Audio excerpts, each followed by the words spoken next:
Hey, Peace Scholars.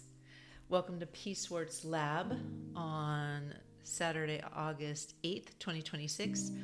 I'm feeling a little weary today from some personal things this week.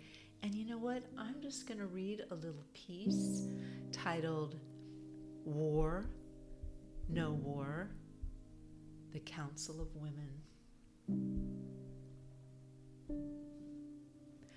I don't watch the news by choice these days, but I catch it when I'm caring for my mom, bringing her breakfast in the morning. This week, the voices on the screen were speaking with a familiar urgent gravity. They were talking about weapons. They were warning that the stockpiles are running low, that the factories must build faster, that the supply lines must be replenished. If we're against war, it might seem like a good thing, this criticism of President Trump, this idea that a drawdown of weapons means things aren't going well. Then I thought, there they go again. They're revving up the engine. They are preparing us to accept that a shortage of weapons is a crisis requiring immediate billions, while a shortage of care, of housing, of medicine, and of peaceful sanctuary for our people is just the way of the world. We are taught to measure history by the speeches of the sovereign, but the true history of war is just simple, tragic arithmetic. It is a story of a very small room deciding the fate of a very large field. Consider the pattern. In 431 BCE, a room of fewer than 20 Athenian elders and Spartan kings decided to shatter the Greek world. Over 27 years, more than 100,000 people died in the mud and the surf. The average age of the young soldiers and oarsmen was 19.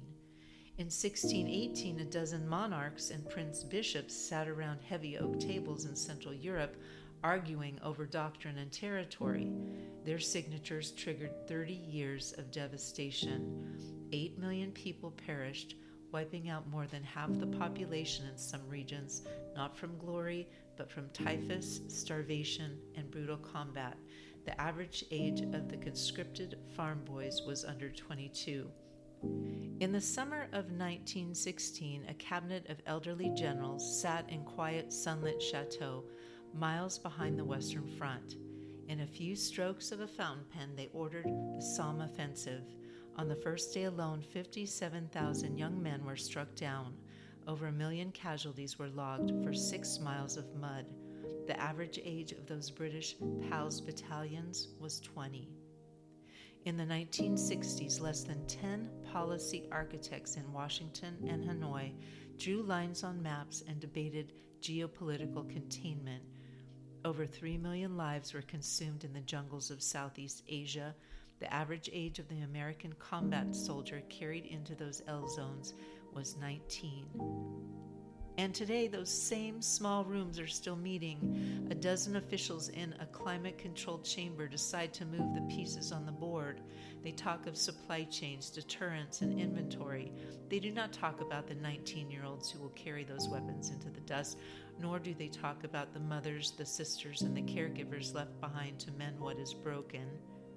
A weapon is an object created to end a story. Care is the practice that keeps the story going.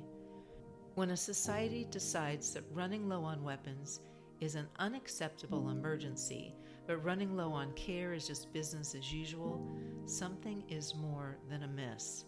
It's a grand ruse, a fake story that we must break free from. We do not need more weapons.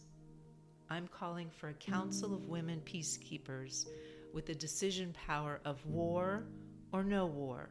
A council that is called upon before any type of war is announced. A council that travels to consult the leaders making those decisions. War or no war? No war. Peace and love.